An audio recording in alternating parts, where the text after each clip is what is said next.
हरि ओम। हम लोग श्री रामचरितमानस में अयोध्या कांड देख रहे हैं और भगवान राम, हमने देखा पिछले सत्र में कि भगवान राम वन की तरफ चलने का उन्होंने सारे महाराज दशरथ से, नगरवासियों से और वशिष्ठ, गुरु वशिष्ठ जी से सबसे विदा ले ली और ब्राह्मणों इत्यादि को अलग अलग प्रकार के दान देकर फिर वो अब वन की तरफ चले। तो ये महाराज जो है, महाराज के से मिलने के बाद भगवान राम अब बाकी सब लोगों से क्या कह रहे हैं, चलिए इसको देखते हैं। तो कहते हैं, 12 ही बार जोर जुग पानी, कहत राम सब सन्मृद बानी, सोई सब भांति मोर हितकारी, जहि तय रहे भुआल सुखारी। श्री रामचंद्र जी बार बार दोनों हाथ जोड़कर सबसे कोमल वाणी कहते हैं, किससे? मेरा सब प्रकार से हितकारी मित्र वही होगा जिसकी चेष्टा से महाराज सुखी रहे। तो भगवान राम ये बात अयोध्या वासियों से कह रहे हैं कि तुम सब लोग जो है महाराज का ध्यान रखो, उनको कष्ट ना हो, सुखी रहें, इस सबकी चेष्टा करो। तो भगवान राम सबके प्रिय हैं, भगवान को भी पता है और सारी प्रजा को भी पता है। तो उस बात का मतलब लाभ लेके भगवान कह रहे हैं, सारी प्रजा को समझा रहे हैं कि भाई अगर तुम मुझे सुखी करना चाहते हो तो महाराज को ध्यान रखो उनका। मातु सकल मोरे बिरह, जय न होई दुख दीन, सोई उपाय तुम करो सब, पुरजन परम प्रवीण। हे परम चतुरपुरवासी सज्जनों, आप सब लोग वही उपाय करिएगा जिससे मेरी सब माताएं मेरे विरह के दुख से, मातु सकल मोरे विरह, मेरे विरह से सकल सारी माताएं दुखी ना हो, ऐसा उपाय करो। तुम सारे समझदार लोग ये सारा ऐसा उपाय करो कि मेरी माताएं भी मेरे विरह में दुखी ना हो।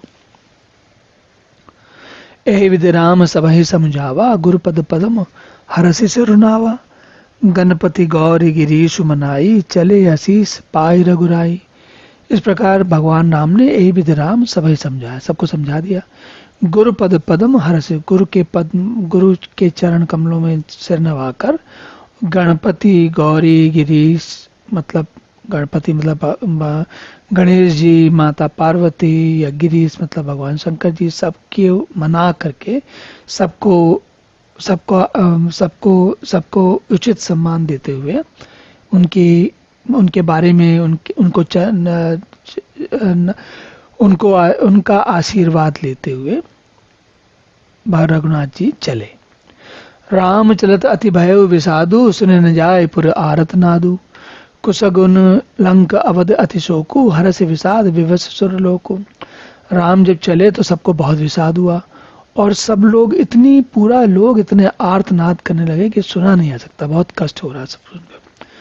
कुशगुन लंक अवध अति शोकु, तो लंका में कुशगुन हो रहे हैं और अवध में बहुत शोक हो रहा है। और हर्ष विषाद विवश सुरलोकु, तो सुरलोक में देवताओं के बीच में हर्ष भी है, विषाद भी है। हर्ष किस बात का है कि भगवान राम अब जो है राक्षसों का संहार करने के लिए उद्यत हो रहे हैं, और विषाद इस बात का है कि जो अयोध्या में लोग हैं उनको बड़ा कष्ट हो रहा है। तो दोनों प्रकार के देवताओं में हर्ष और विषाद दोनों हो रहा है। और जब उनके चले गए, भगवान चले गए, तो गई मूर्छा तब भूपति जागे, बोले सुमंत्र कहन अस लागे, राम चले वन प्राण न जाहि, के सुख लाग रहत तन माहि। जब राम चले गए, इस बीच में महाराज दशरथ की मूर्छा टूटी। जब टूटी तो उनको समझ में आया राजा को कि राम जा चुके हैं। तो मंत्री सुमंत से कहते हैं कि राम चले गए लेकिन प्राण शरीर नहीं छोड़ रहे हैं। तो कहते हैं किस सुख के, और कौन सा सुख बचा, राम ही नहीं है तो कौन सा सुख है। तो कौन से सुख के को साधने के लिए अब ये प्राण शरीर में अभी तक बसे हुए हैं, मेरी तो अब तक मृत्यु हो जानी चाहिए। और ये जब कह रहे हैं तो सोचिए कितना दुख होगा कि वो ऐसी स्थिति कह रहे हैं कि मेरे प्राण छूट जाएं। ऐते कवन विथा बलवाना, जो दुख पाए तजहि तनु प्राणा, पुनि धरि धीर कहा नर नाहु, लय रथु जंग संग सखा तुम जाओ। तो महाराज दशरथ सुमंत से कहते हैं इससे ज्यादा और क्या व्यथा, क्या कष्ट की बात होगी, दुख और किस बात का होगा, जब सबसे प्रिय पुत्र और वो भी ऐसा जो विशेष पुत्र है, जब वो चला गया तब भी नहीं प्राण जा रहे हैं, तो अब इससे भी दुख का, इससे अधिक मेरे जीवन में और कौन सा दुख हो सकता है। और पुण्य धरि धीर, तो अब उसके बाद फिर राजा ने कहा कि ऐसा करो, धीरज धर के कहते हैं, मंत्र से कहते हैं, तुम जो है एक रथ लेके जाओ और श्री राम के साथ चले जाओ। फिर आगे देखिए क्या कहते हैं, आगे कहते हैं, देखिए बाल बुद्धि ऐसी स्थिति हो रही है महाराज दशरथ की, जैसे बच्चे सोचते हैं ना वैसे ही महाराज दशरथ सोच रहे हैं। सुठ सुकुमार कुमार दोहु जनक सुतात सुकुमार, रथ चढ़ाए दिख राय वन फिर गए दिन चार। तो जैसे बच्चे नहीं होते हैं कि कहते हैं कि कोई समस्या हो जाए तो बोलते हैं कि बस ऐसे दिखा के झूठी। तो महाराज दशरथ सुमंत से कह रहे हैं कि राम को रथ पर ले जाओ बैठा के, 2-4 दिन में वन घुमा देना और घुमा देना के बाद वापस घर ले आना। तो बिल्कुल छोटे बच्चों जैसी स्थिति हो रही है इनकी। जो न फिर धीर दो भाई, सत्य संध दृढ़ भत रघुराई, तो तुम विनय करहु कर जोरी, फेर प्रभु मिथिलेश किशोरी। फिर महाराज के मन में ये बात आई कि ये राम जो है अपने निश्चय के बहुत पक्के हैं, और राम रहेंगे तो लक्ष्मण भी रहेंगे उनके साथ। तो अगर ना माने 4 दिन के बाद आने के लिए, तो कम से कम ऐसा करना कि सीता को ही लेते आना, उनको ही कह देना कि भाई तुम ये दोनों भाई तो रह जाए कोई बात नहीं, लेकिन कम से कम सीता जी को तो लौटा दो अपने साथ में। जब से कानन देख डराई, कहो मोर सिक अवसर उपाई, सास ससुर अस कहो संदेशु, पुत्र फिरे बन बहुत कलेशु। अब महाराज दशरथ अनुमान कर रहे हैं, कह रहे हैं जब सीता को अभी तो समझ में आ नहीं रहा है, महराज महल में पली बड़ी हैं, तो वन की जो भयानकता है उनको समझ में नहीं आ रही। उनको ऐसा लग रहा है कि वहाँ वन जाना कोई खेल है। अच्छा, एक बात यहाँ पर वन के बारे में एक बात और कहता हूँ मैं। क्या होता है कि अब आज के समय में वन है नहीं, हमने इस बारे में पहले भी चर्चा की, पिछले सत्र में भी चर्चा की। वन की कठिनता, दुरूहता, विशालता, भयानकता, इन सब को हमारे आज के समय में वन दिखते नहीं, तो हमें लगता है वन में क्या कष्ट है। वन को हम सफारी या घूमने की जगह मानते हैं, जहाँ की लोग मनोरंजन के लिए जाते हैं। लेकिन अगर आप सोचिए कि एक उदाहरण लेते हैं कि आप दिल्ली से चले और अयोध्या तक जा रहे हैं, या अयोध्या से चले प्रयागराज की तरफ जा रहे हैं, और अयोध्या और प्रयागराज के बीच में बहुत कम छोटे छोटे गांव हैं, कहीं छोटे छोटे, अदर नहीं तो इसके अतिरिक्त तो कोई नगर तो कोई है ही नहीं। ये बहुत पुराने समय की बात है, तो आप ये समझिए। तो आप सोचिए कि अयोध्या से प्रयागराज तक के बीच में पूरा वन फैला हुआ है, और ना केवल वहाँ फैला हुआ, चारों तरफ फैला हुआ है।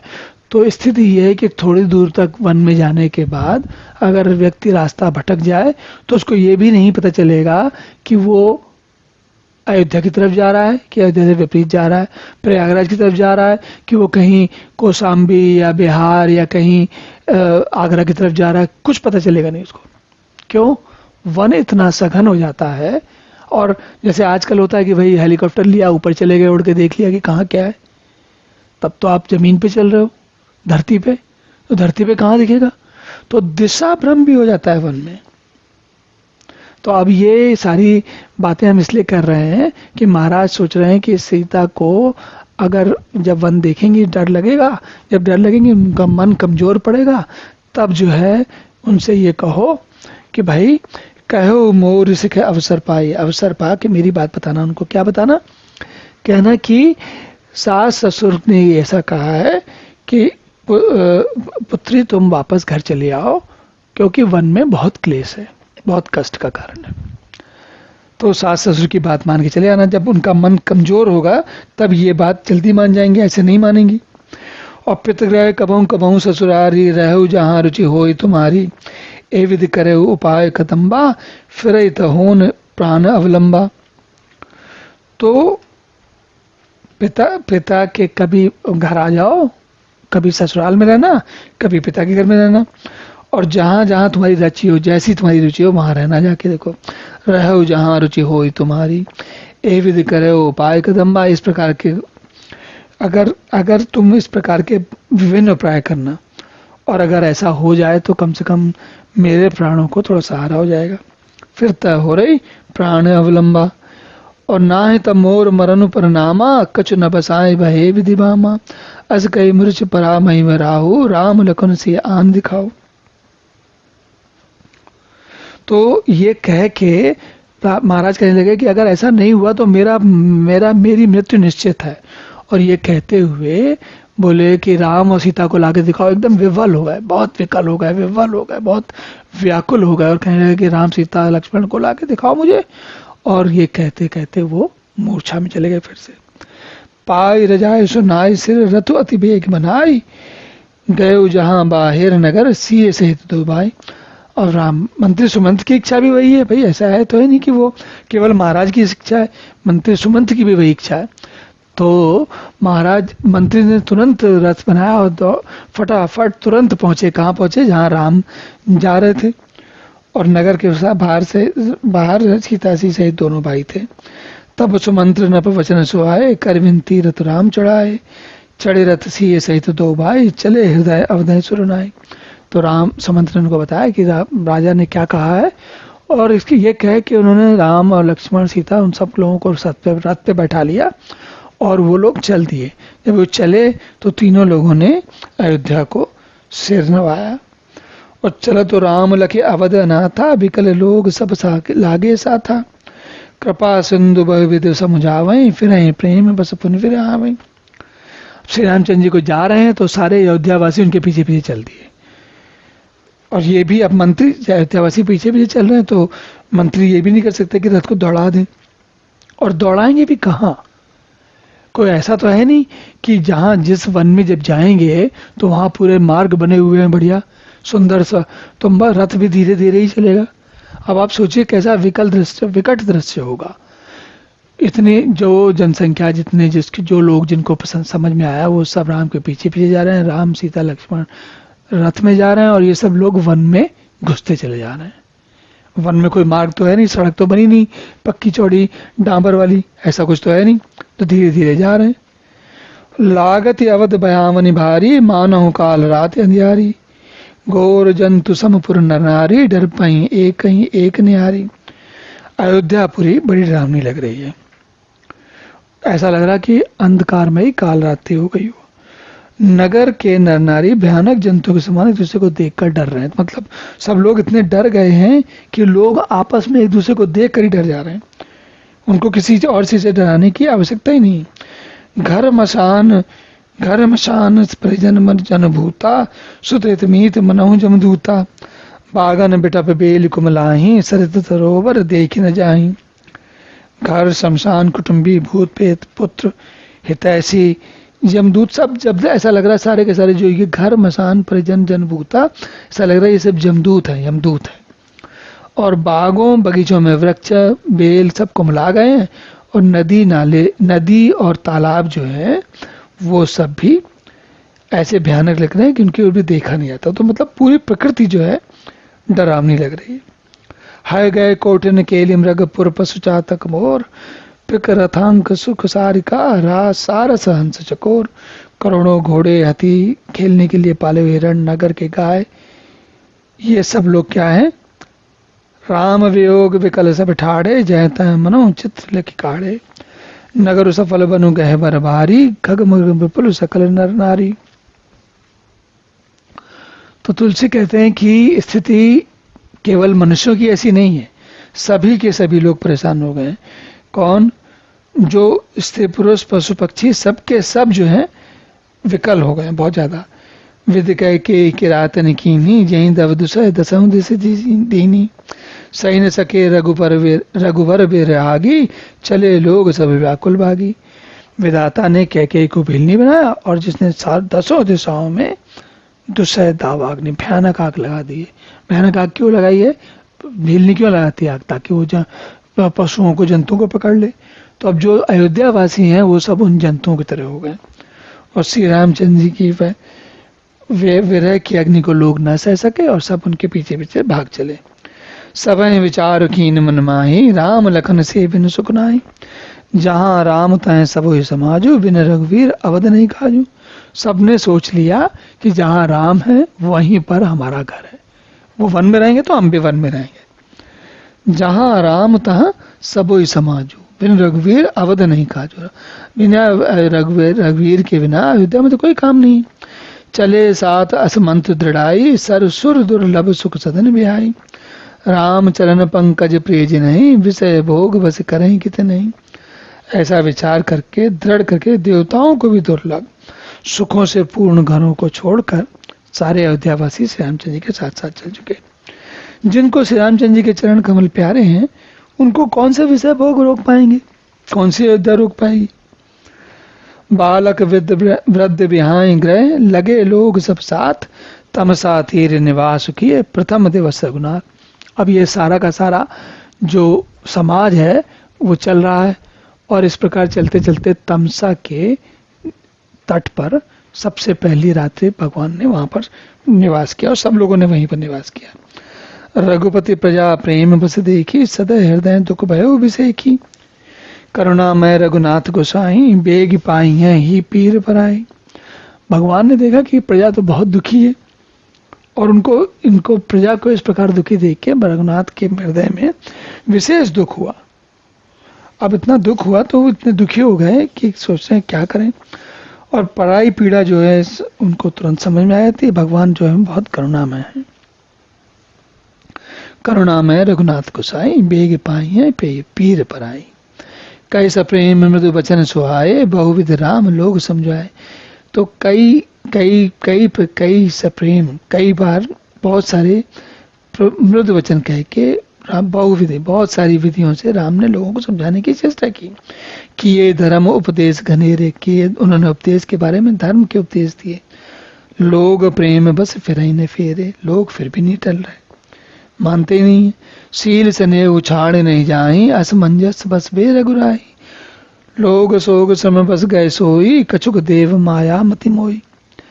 जब कोई माना नहीं, शील और स्नेह छोड़ा नहीं आता, तो इसलिए भगवान जो है उनको धक्का भी नहीं दे रहे, मना भी नहीं कर रहे।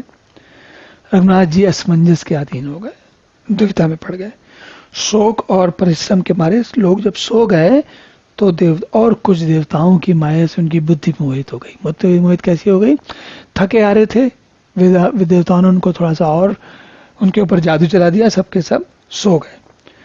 और जब दोपहर रात बीत गई, जब ही जाम जुग जामिनी बीती, 2 बार रात बीत गई। राम सचिव सन कहो सपीती, राम ने सचिव से प्रेम से कहा, खोज मार तहा कहूँ ताता, आन उपाय बना ही नहीं बहता। बोले चुपचाप व्रत ले चलो यहाँ से, और तो कोई तरीका है नहीं, ताकि और रथ को ऐसे घुमाना कि लोग समझ में नहीं आए रथ कहाँ किस दिशा में गया, नहीं तो लोग भटकते रहेंगे। और इस प्रकार चलो, नहीं तो बराबर। तो भगवान राम को भी अपनी स्थिति में एक तरीके से समाज के साथ, प्रजा के साथ अपने प्रेम बस वो लोग छोड़ नहीं रहे हैं, तो छल करना पड़ गया। राम लखन से जान छड़ी, शंभु चरण से रुनाई, सचिव चलाए तुरंत रथ इध उत खोज दुराई।